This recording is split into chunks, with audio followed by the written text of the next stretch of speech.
ada sebuah cerita yang sangat luar biasa daripada kehidupan Sayyidatina Fatimah Zahra.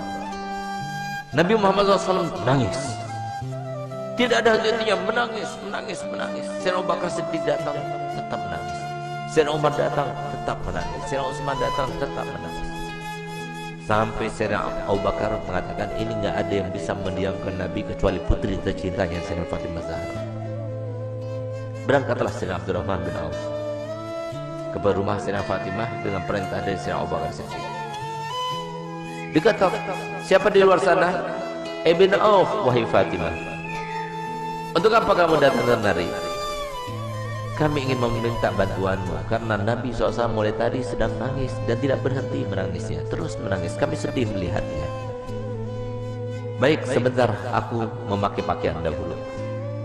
Kenapa Nabi SAW menangis? Karena Nabi telah diturunkan ayat yang berbunyi, wa in minkum illa wariduha. Tidak ada seorang pun dari kalian kecuali pasti akan melewati di atas neraka itu. Itu yang bikin nangis Nabi. Tidak ada satupun dari kita kecuali kita akan melintas di atas jahanam. Bagaimana tempat lintasan kita tergantung kepada amal kita. Tipis tebalnya tergantung kepada amal kita yang sekarang kita tidak mempedulikannya, tidak memikirkannya. Nanti semuanya akan terpampang di depan mata kita dan kita akan melewatinya. Semoga kita termasuk yang mendapatkan amal yang banyak, yang menyenangkan hati baginda Rasul Muhammad SAW. Berangkatlah Sayyidah Fatimah. Begitu berangkat Sayyidah Fatimah bertemu dengan Nabi. Sayyidah Fatimah ketika masuk ke masjid mereka berteriak. Semua sahabat Nabi berteriak Allahu Akbar. Kenapa demikian? Kenapa mereka berteriak? Karena mereka jarang melihat Sayyidah Fatimah Zahra, seorang syarifah, cucunya Nabi, anaknya Nabi, yang pada suatu waktu Nabi SAW membuat sebuah teka-teki, di mana teka-tekinya itu berbunyi begini. Tahukah kalian siapakah sebaik-baik wanita? Tidak ada seorang sahabat pun yang menjawabnya. Sampai kemudian Imam Ali pulang ke rumahnya dan dia sampaikan pertanyaan Nabi kepada Sayyidah Fatimah. Maka kata Sayyidah Fatimah, aku tahu jawabannya. Apakah wahai binti Rasul?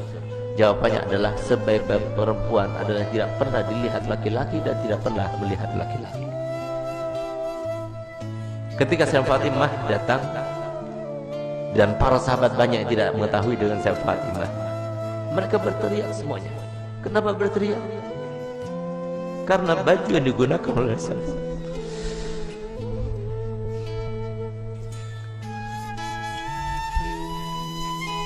baju yang dibuka,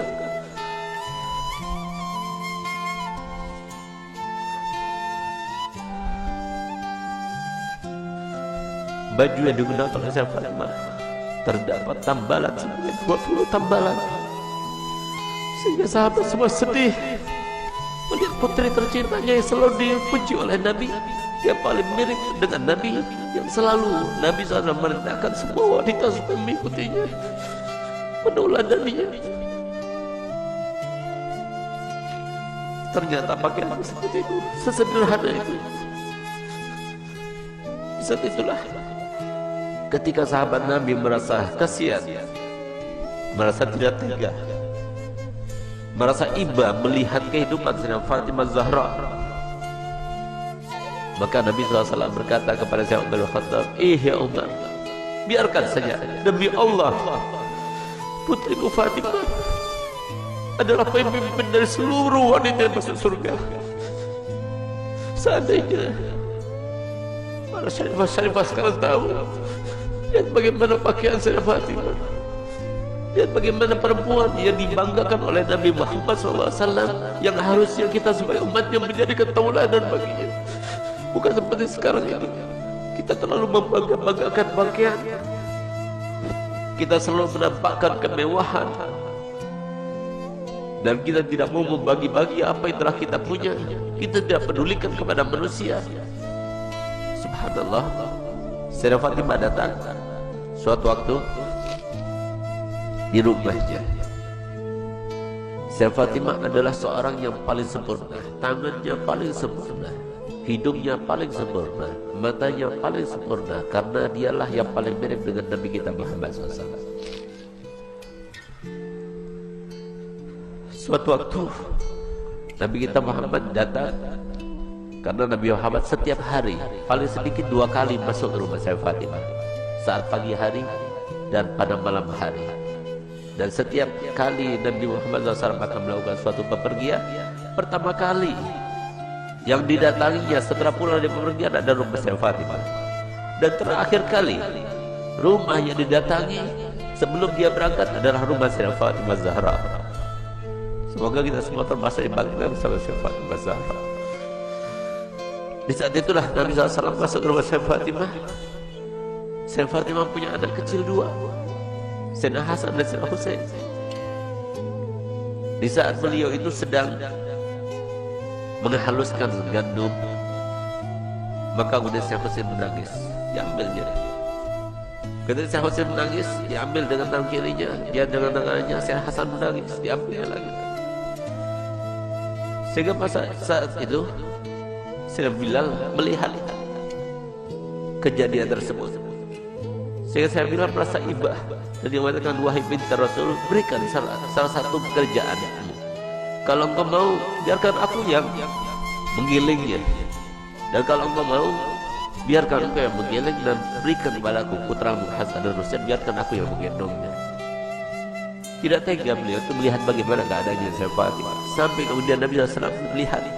Begitu Nabi SAW melihat, maka dipeluknya saya Fatimah, diciumnya.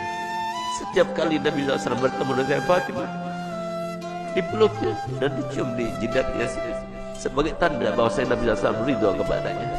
Bahkan tempat duduknya pun yang tidak diduduki oleh siapa juga, kalau saya Fatimah datang, maka tempat duduknya diberikan oleh Nabi SAW kepada saya Fatimah Zahra. Itulah kedua bagi kita para wanita.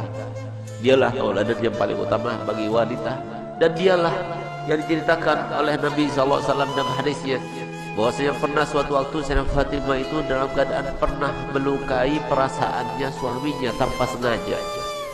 Dia berbicara dengan suatu ucapan, dia tidak sadar kalau ucapan itu membuat marah suaminya. Tidak paham, bukan sengaja, tidak, tapi tidak sadar, tidak sengaja. Tapi apa yang lakukannya? Dilihat suaminya itu warnanya merah mukanya, yang menandakan bahwa dirinya dalam keadaan marah. Di saat itulah timbul rasa takutnya kepada Allah, sehingga di saat itulah dia minta maaf kepada suaminya. Maafkan aku wahai suamiku. Tapi ternyata wajah Imam Ali tetap masih merah. Takut dia kepada Allah, sehingga rasa takutnya luar biasa itu sampai beliau itu menangis histeris dan dia mengatakan, wahai suamiku, sampai dia berjigak memutari suaminya Sayyidina Ali bin Abi Thalib. Suamiku, maafkan aku, sambil dia itu berkeliling seperti layaknya orang yang sedang tawaf. Di saat itulah kemudian Sayyidina Ali melihat kepada Sayyidah Fatimah yang melakukannya. Dia merasa geli dengan apa yang dilakukannya, maka dipeluknya dan mengatakan, wahai binti Rasul, aku sudah maafkan. Subhanallah, sore harinya dia bertemu dengan ayahandanya Nabi Muhammad SAW. Ketika bertemu dengan Nabi Muhammad, maka apa ujar Nabi Muhammad? Gelia Fatimah, telah sampai kepadaku apa yang telah kamu lakukan tadi. Kalau seandainya engkau meninggal dunia sebelum engkau mendapatkan maaf dari suamimu, maka niscaya aku tidak akan melaksanakan sholat jenazah terhadapmu. Disinilah maka para ulama mengatakan bahwasanya istri yang tidak solihah, maka dia itu tidak akan mendapatkan syafaatnya Nabi Muhammad SAW. Banyak di antara kita yang tidak faham bahwasanya surga itu murah disangkanya, surga itu mudah untuk kita dapatkan. Siapa bilang? Rasulullah telah bersabda, ala inna sil'atallah ghaliyah, ala inna sil'atallah ghaliyah. Ketahuilah bahwasanya barang yang dijanjikan Allah Ta'ala dengan sabar kalian, dengan kalian sabar melaksanakan perintah kami, dengan kalian sabar dengan melaksanakan perintah Allah, itu sangat mahal harganya, yaitu janji Allah untuk kalian adalah surga. Tidak mudah untuk mendapatkan surga, mudah. Harus sabar, harus melawan hawa nafsu.